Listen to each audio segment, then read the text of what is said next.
Alex, you are helping us immensely.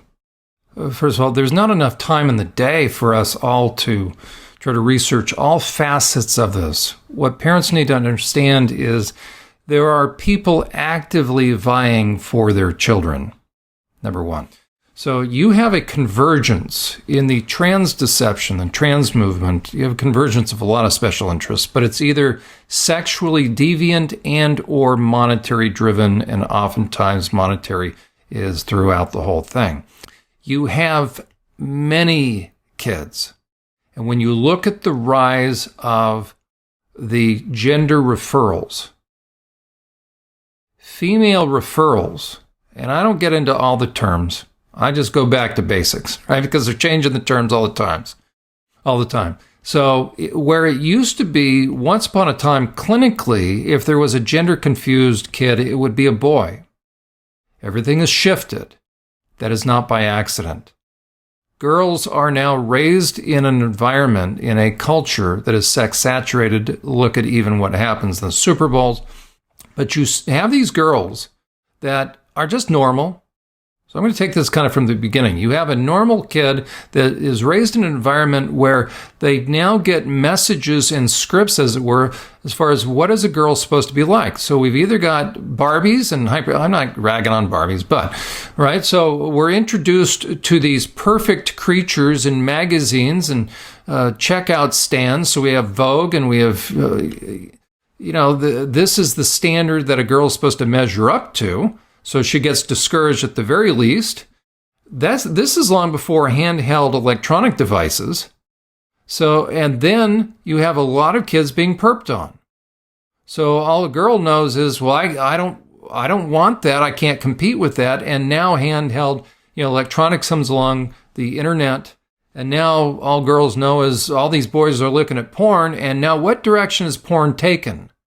Porn then took what it normally will. Deviance is very predictable in terms of the stages downward. I learned that from the inmates and the sex offenders, that eventually you're going to have the bondage and the kink kind of diabolical stuff, because women think that it's 50 Shades of Grey with a storyline. All the sex offenders know this. And they just love it, the fact that these women have been suckered by 50 Shades of Grey and the like. Well, now 50 Shades of Grey is sold at Walmart under entertainment. So girls see this. They start to see that if they go down what they're being told is the normal female path, well, where is that going to end up? Torture, what looks like middle age, the torture in the Middle Ages. So they don't want anything to do with that. So they recoil into what they think is the safety of the trans movement. But they don't know that waiting in the wings of the trans movement now are a whole different kind of predatory audience. How many of you feel that you were blindly affirmed? I didn't get enough pushback on transitioning. I went for 2 appointments, and after the second one, I had my letter to go get on cross-sex hormones. 2 visits? That's it? Because when I went in to see my doctor, he just took my word for it, and I feel like that is so unethical.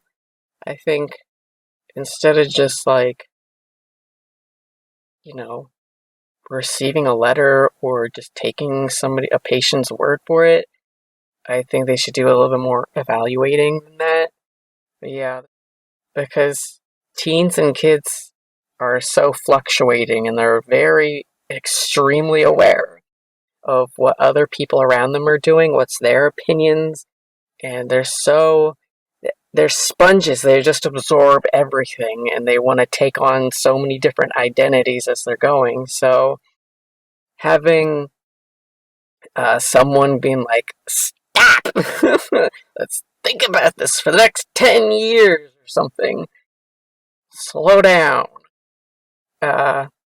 Even though that kid might suffer, I would rather have that kid suffer as a teenager than suffer with a mutilated body, and then regretting every decision they made when they were in high school.